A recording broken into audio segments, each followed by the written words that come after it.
Before we get started testing out innovation, we want to talk about the prerequisites to innovation. What is it? And then what do you need as a mindset in order to unlock it? So, George Couros wrote this book called The Innovator's Mindset that has to do with education. And inside, he defined innovation as a way of thinking that creates something new and better. And he mentioned in this book that changing something just to change it is not good enough. You need to improve on something. And you can improve on something in one of two ways. You can either invent something, so you can try out something brand new, or you can iterate on something. So you can change something you're already doing or something that already exists to make it better. But he says in order to unlock these, you need a mindset. And inside that mindset are certain conditions. So he said in that book, great educators can work within the constraints of the system and still create innovative learning opportunities for their students. I think sometimes we feel like as educators, we're stuck inside a system that's difficult to change because we aren't always in charge of the priorities, right? We're given priorities, we aren't always in charge of setting them. But he said with an innovator's mindset, you will find ways to unlock invention or iteration inside any system, schools included. So I wanted to add one more onto here because when he talked about iteration and invention, I think of innovation as three things. You can either do that improvement piece. How can we do what we're already doing better? You could do the disruptive innovation. This is something where you're inventing a way to do something entirely different than what your system currently allows for. And then there's transformation. You change your system in a way that does something different.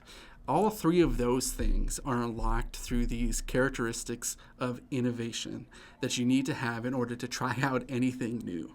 So this week I want to go over each of those pieces so we have an understanding what those are, so we can think about which one of those are easy for you and which one of these are troublesome to get started or to stay in that mindset through the stress of everyday life.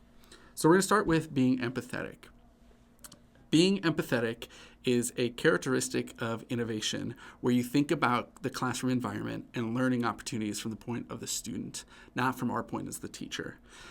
This was probably most aware for me when I get the opportunity every year to take a slice of life, like I hang out with a student all day and I go through their entire schedule. And I've done this at all of our different levels inside our school system, and it's always apparent to me the spaces where educators start their instructional design with the student in mind because it feels different.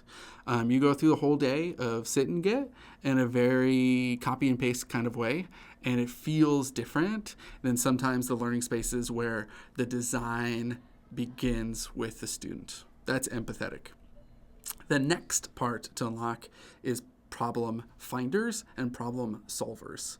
So for years, schools have posed questions or problems to students, but we often do it in a linear model that forces students to follow certain steps to find the answer. But the world we live in is not this step-by-step or linear place. It's complex and it often requires messy solutions. So solving a problem is only one part of learning, but finding problems to solve is another essential part, one that students sometimes miss out on when we pose the problem first. So I was working with a group of science teachers who wanted different routines that would practice critical thinking, but they were almost all worksheet thinkers. All the students they were working with, where you come up with an answer, but it doesn't have a lot of heart to it. It stops at that surface level. So how are we able to adjust that? There are problem solvers, but some of our problem solvers in education are connected to that worksheets, right? How could you try and find a better design of X, Y, or Z? Problem finders, though, they look at the world with curiosity.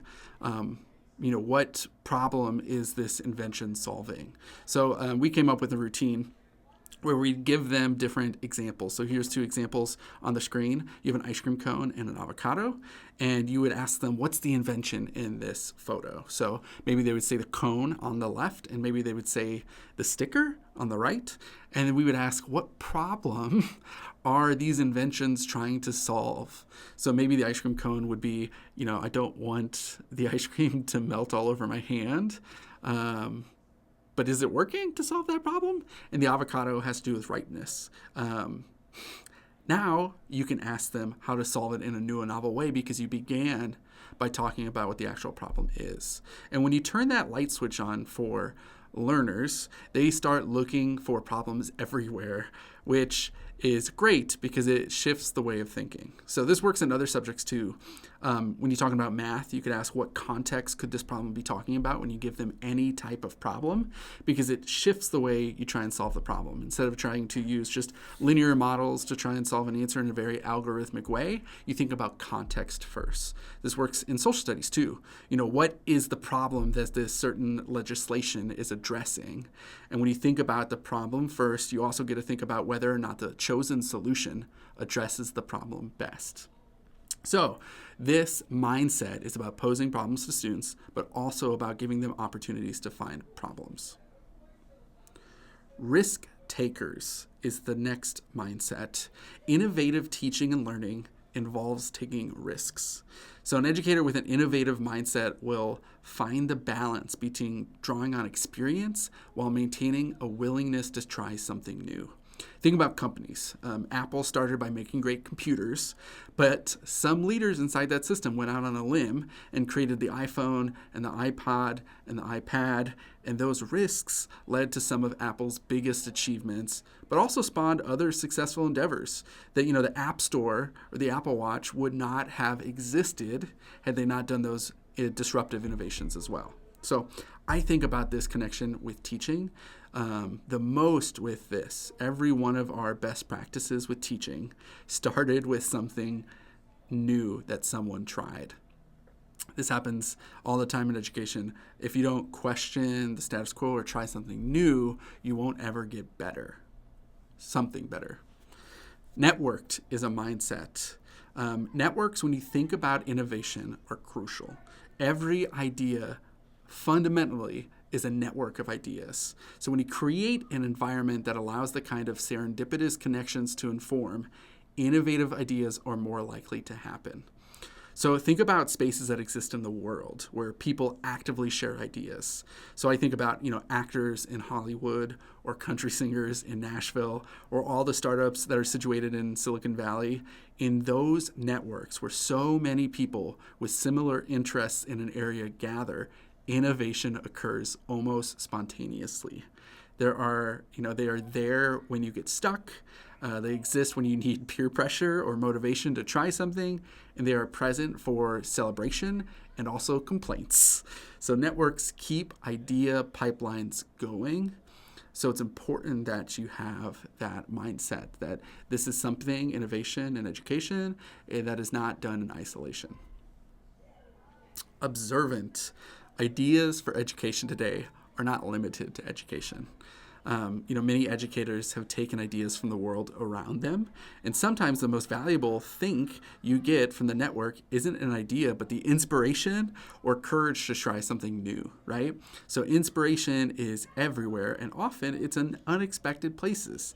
You just have to keep your eyes open for it. So as more and more information is thrown our way, the noise around us becomes louder, and the ability to slow down and listen and find great information and make deep connections is becoming so much more essential.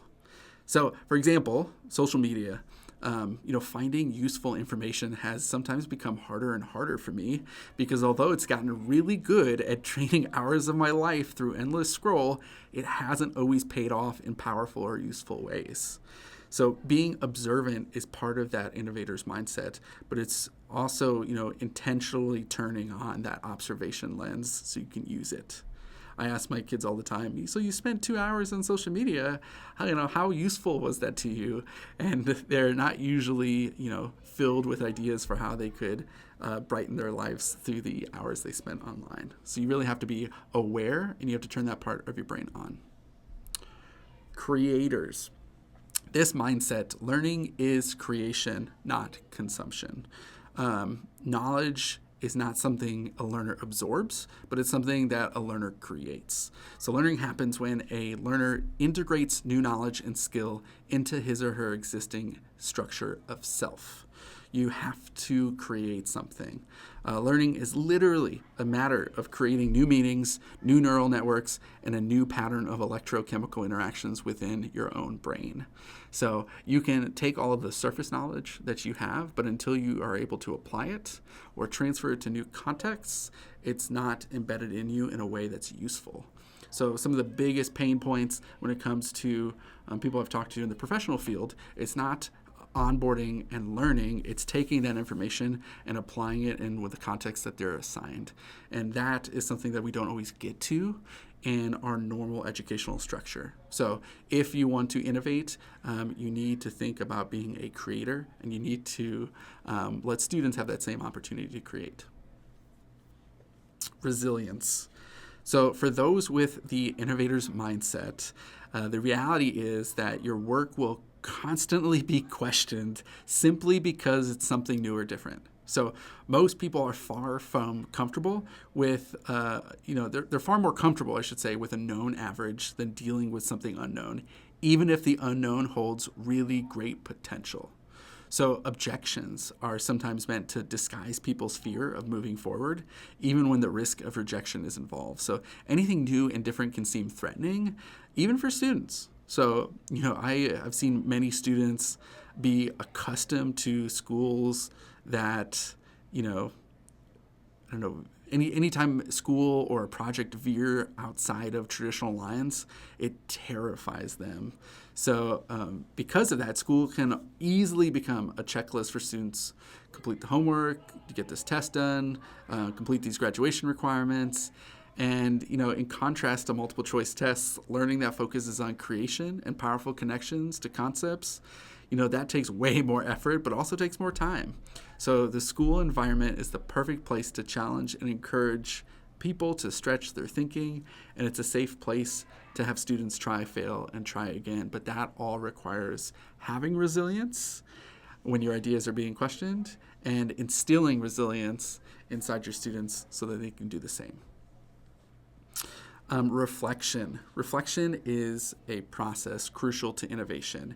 It ensures we're asking valuable questions such as what worked, what didn't work, what would I change, what questions do I have if I move forward with this.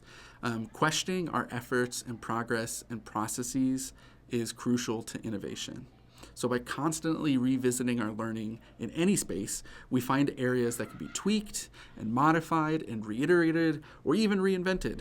And looking backwards and reflecting is crucial to moving forward. And reflections help us as educators make our own connections and deepen our example. This one is one that I've been historically bad at. In grad school, they always protect 20, 30 minutes at the end of a long day of learning. And they've always asked us to reflect on our learning. And the first 10 times I hated it because it was just this period of what I felt like was wasted time. I didn't learn anything new. I had to just think about my own learning. But that time became more and more valuable the more I participated in it willingly. And I was able to make connections through that reflection that let me keep the information I learned longer and also made it more useful because I got to connect it to things I already knew. So these different mindsets are what's necessary to unlock innovation inside your school system, inside your classroom, and these are ultimately the things that are required of your students when you are asking them to try out new and innovative ideas. So if you think about these, I want you to think about which one of these character traits are ones that you excel at already and which ones are a struggle to do consistently in a stressful environment like education. Then I want you to think about and remember those three different types of change, right? Improving something to make it better, disrupting it, so doing something completely different, and then the system itself, letting system change happen so that it allows these things to be unlocked easier.